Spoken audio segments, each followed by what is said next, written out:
So welcome to learn how to draw a dog's nose. We're using a photo by Zay Maria from UnSplash for this, so thank you very much. And you can go and find the link for that. I start with my darkest areas because the nostrils are going to give our nose a really good structure. And whenever you come to draw a nose for a dog, what you want to be looking for are the different planes that we have. So for the nose, we have the front plane. So if I was to draw a very light line down my outline here, this is our front plane of the nose, this section. Here it turns and we have the side plane of the nose, and we can just about see it turning on the other side over there, which is where it disappears. That's really important, and obviously we have a top plane as well, because it's going to dictate how the light plays across our drawing, and this is why people struggle to draw dogs' noses, because they forget that you can actually just turn the nose into a box if you really reduce all of the detail, and then that's going to help you get that 3D structure. So if you're struggling, try turning your nose into a box with a basic drawing. Decide where your light is coming from, and then that's going to help you see where your darkest darks and your lightest lights should be placed. So I'm starting with the 199, which is the black from Faber Castell. You could be using any brand you want. Faber Castell are just my preferred brand, which if you've been following any of my videos, you'll probably know by now. With this drawing, and as with most noses when I do them, we're going to use soft edges to make all of the transitions fairly gradual. What that's going to do is it's going to draw away from tight details that can flatten your shapes and also draw attention to areas that might not be completely accurate. So you can basically hide a world of mistakes by using just a few soft edges here and there. So I'm going to get my nostrils in first. It's quite important that we have these at the correct angle. So obviously this is the side plane of the nose, and the slit comes around, opens up and joins the front plane of the nose there. Already it looks like a dog's nose. That's why I like to get them in first. So looking at my photo, we've got quite a few darks, which is the case for noses in general. Honestly, I tend to just colour them in black and then pick out the details when they're small. When we get to work on a scale like this, it's quite good because we can get a few more details in. So I'm looking at my photo, squinting my eyes because that helps pull tones together and reduce details, and just seeing where is lightest and where is darkest. I'm going to go and soften the edge around this nostril because it really does just disappear in here. So all I'm doing is using my pencil in a circular motion for that, and that's basically mixing it on the page. Now I will be adding more black, but for now I'm going to leave it because if I continue to add black, you're going to get lost in the drawing as I put more down. So we can see with this golden retriever's nose, we've got a little bit of brown on the top, which makes the drawing a bit more interesting. I'm using the 283. I'm just going to use it on the side to shade an area in. All this means is we have some brown underneath that we can mix into as and when we need. So we'll allow little bits of this to show through in the final drawing, and of course we can add more in. Now you've probably heard about using blues and purples when it comes to doing black fur, and the same is true when we are looking at black noses. Now, as with most of my tutorials, you do not need to have the right materials. You can use whatever you want. So I have a selection out here, and you might have one, two, or all of them. So I've got 175, which is a really dark indigo, 151, which is an intense dark royal blue. I've got a purple 138, you could also use the 160. I've got the 143, which as you can see is more of a mid-tone blue. It's got quite a lot of colour in it. And then the 181, which isn't a blue, but it's a cold grey. So if we look at the photo, you can see where it's reflecting the sky. And as that turns into the black, it starts to look, to my eyes, a little bit warmer. So we could use some purple for that. So there are lots of different ways that you can do this. If you haven't got the blues and you've got the darker, like 157, you'll just have to use the 157 for the blue areas. Likewise, if you haven't got the darker blues and you only got the lighter, then you'd want to put down some grey or black first and then put the colour over the top, or it's going to be too blue. So I'm probably going to do a mix, to be honest, but I'm going to start off with the 181, which is the cold grey. I will try and resist using all of the colours because I know this will end up taking too long. And I'm just going over the areas which are reflecting the sky for now. So this is really reductive. It's very, very simple. We've got a lot more stuff to add. You can see I'm going over areas that have really bright highlights on them. That is absolutely fine. So there's a little bit over on the left-hand side. Now the left-hand side is picking up reflected light, not direct light. So actually the tones are very close on the left-hand side. Even though areas look lighter, they're not half as light as they get on the right-hand side. And that is worth keeping in mind, because often people, when they're drawing noses and such, it's very easy to add your highlights all over when it's not necessary. So I'm looking at my photo. I'm going to add some grey to the centre here. I know I'm going to need black, but for now I want to try and get the paper covered in a semi-accurate fashion. Bring it further down where there's a little bit of blue. Keep stopping and looking at my reference photo. Quite dark over there as well. Okay, for the rest of the patches, so that we've got nothing just empty on the page, I'm going to pick up the black again and shade over the top. The reason I'm shading is not because I don't want the black in those areas, it's just to try and make the tutorial, hopefully, a little bit easier to follow. And you can see that there are some really intense darks and then some slightly lighter darks. What an oxymoron that is. So I'm just going to work around the edges, because as with all golden retriever noses, we can see the skin as the fur starts to come into the muzzle. I love drawing them for this reason. It just makes them really good fun. Now you can see my outline here. For the purpose of this tutorial, I'm not going to worry about it, but if you took a cotton bud, you can actually just blend your line away by working over the top with the cotton bud nice and lightly. Okay, so let's get some of that fun blue in, and then we can start to work at it. So I'm going to start with the 143. As I said, you can use whatever you've got. And where I can see it brightest is over here. So I'm not pressing too hard. I'm making sure I'm following that curving motion that we can see as the light is hitting the skin. And I'm getting lighter with the pencil as I move further down. Coming around, I'm going to add a little bit over here as well. This is going to become desaturated with some lighter colours. And if I pause and have a look, you can see there's some over on the left-hand side and a tiny bit trailing up beside that nostril. Now it's easy to get carried away, but I'm going to leave it there for now and pick up the purple. As I said earlier, when the blue starts to transition into the black again, it almost looks like it's becoming warmer. And this is where you could use a little bit of purple. It's going to make your drawing a bit more professional by the end. You can see it's rounding the blue out instead of leaving it feeling fairly flat. And don't worry, we're not going to leave these colours exactly as they are. By using black on the nose, it means that we can actually have quite a bit of fun with these different colours, because black will sit on top of anything. So I can go a little bit wild and don't need to worry about it very much at all. Now, the top of the nose is looking a little bit barren at the moment. I'm going to start with a brown, the 177, and I will be adding black up here too, because there is black.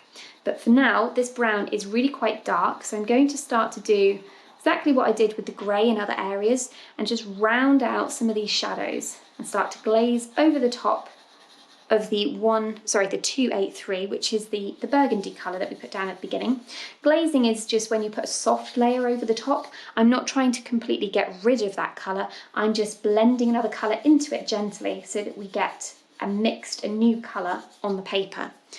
Having a look, there is a dark area at the top, and that is where the top of the nose here, that's not actually the edge of the nose carries on, but it curves back down. So we are just seeing a little bit of dark tone where that is disappearing.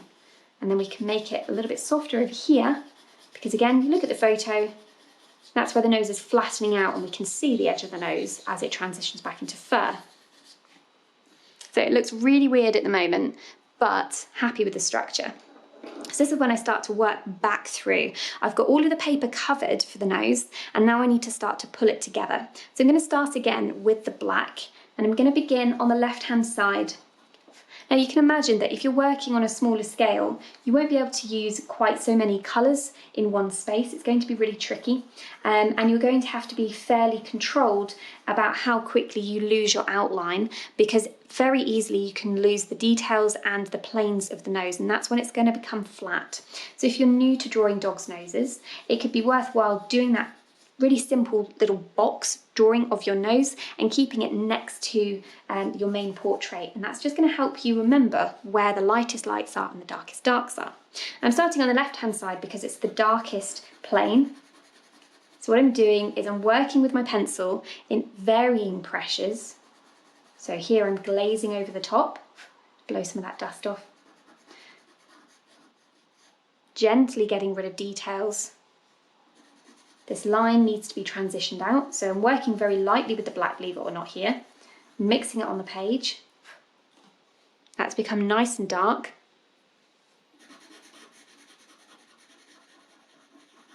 Just mix it around, and at the bottom, I'm just going to transition this out.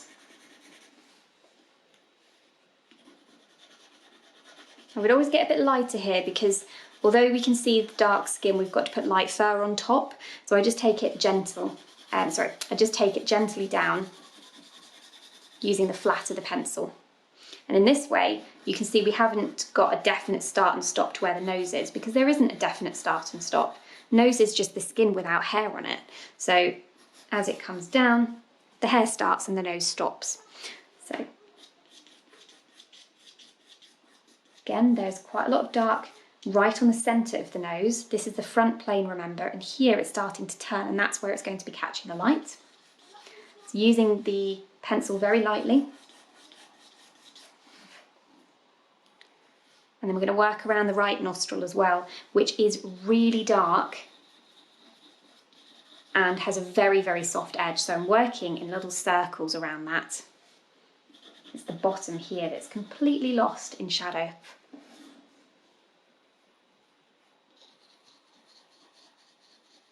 So I'm trying to keep that structure in mind the whole time that I'm drawing. Soften it up towards the top.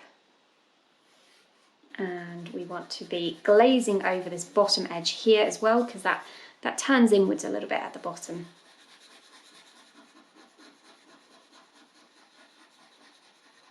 So glazing my pencil.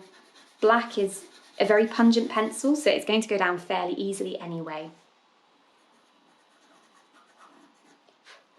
Okay, so we've made it really dark, and now we need to add mid-tones and the lighter tones on top of that. But before we do, I'm just going to glaze over the top, which is 2 brown, we need the brown, but it's 2 brown, with the 181, which is our dark grey. So a grey just desaturates your colours, which means there is less colour, effectively. So I'm putting a flat glaze over that. I'm not worried about the light and dark for that section. For this glaze, because this is about colour, not tone there. It's just a little bit too intense. And likewise, I'm just going to use the pencil very, very gently to knock back the intensity of the blue. Nice. Okay. So we can start to add some lighter tones in.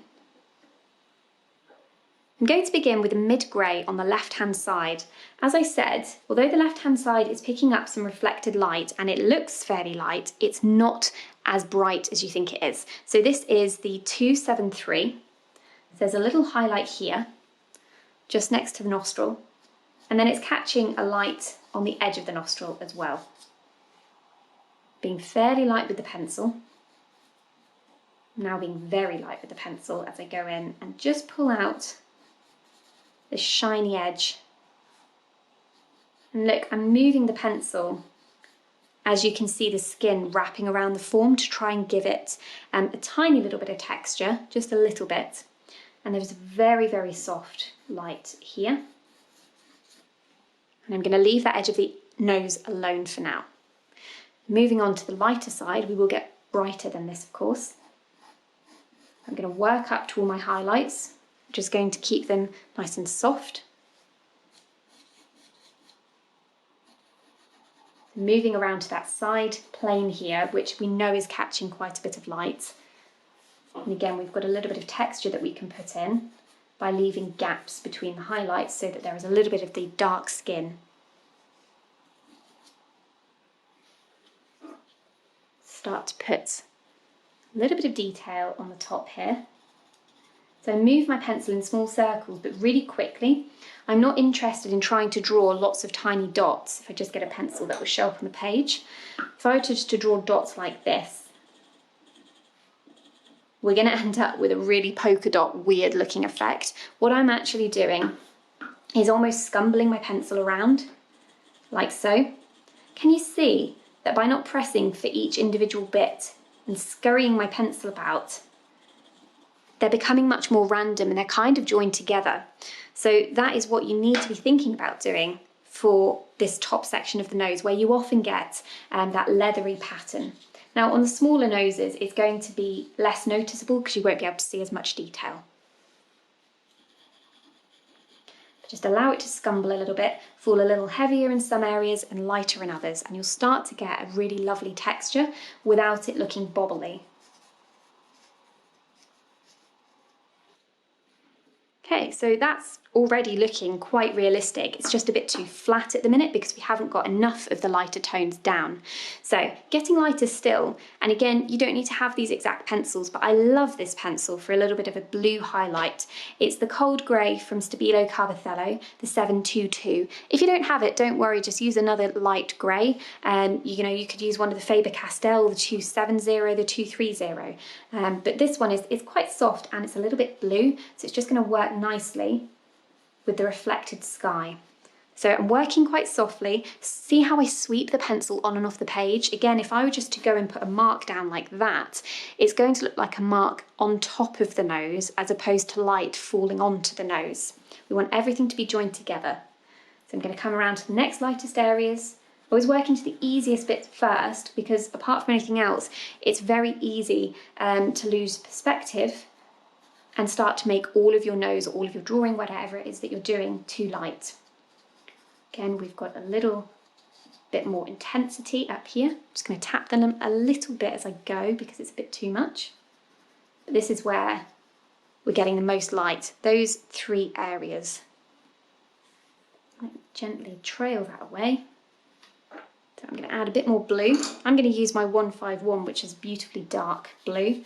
Using it on the side, and I'm just glazing it. So this is very dark, this blue. If you've not got the darker blues, try your purple. And if you haven't got that, you'll have to use the lighter blues. But of course, you might just need to glaze over the top again with your dark grey or your black. Add a tiny bit of the purple in there because it does add more depth.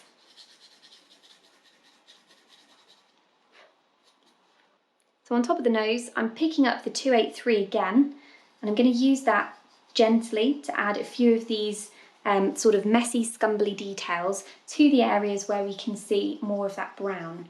You can see now, by having desaturated the layer underneath, putting this on top adds a little bit of a colour bounce because it has got more saturation than the underpainting. And if you've got it, you could definitely go in with a really soft peachy colour there. And what you would need to do, if I just show you briefly, this is the 132. If you were to go in and add some very light highlights with a peachy pencil to the brown part of the nose, once you've gone and added them in, you might just want to tap on them. And that's just going to gently push them back a little bit, so they're not quite as bright.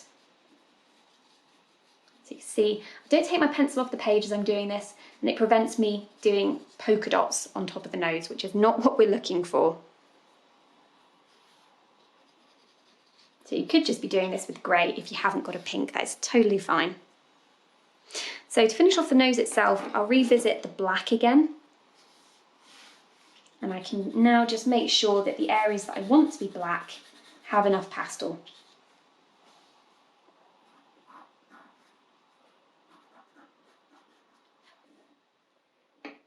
Because it's the underpainting to an area with light fur, I'm just going to pick up my dark grey, which is the 181, and blend that up to the edge of the black.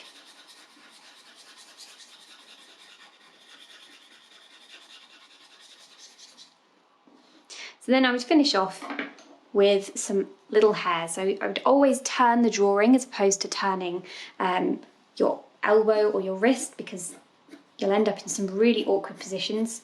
And I've got tutorials on how to draw hair, but in essence, you want to be very swift with your mark making. I try and move the pencil before it's even touching the page, especially in areas like this where we can see where some of the hairs start. And then as we get to this edge over here, if you look at your photo, it's quite thick with fur, so I'm going to use the pencil carefully on the edge, just pulling it out.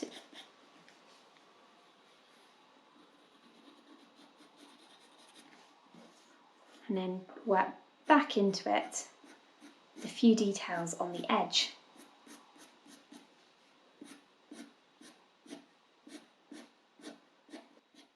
I'm always looking at the direction that the fur is going in. It's incredibly important. And look how swift I move the pencil. That's what gives them a really natural finish. The slower and more considered you are with each hair, generally speaking, marks become thicker and they look far less natural. Tap some of these back. And by tapping up and down, I'm not smudging everything in a direction, I'm just reducing the intensity of it.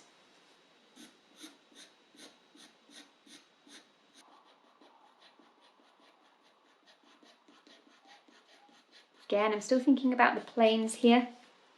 As they turn around, that's when we go into the darker skin. So I'm just going to add a little bit more black.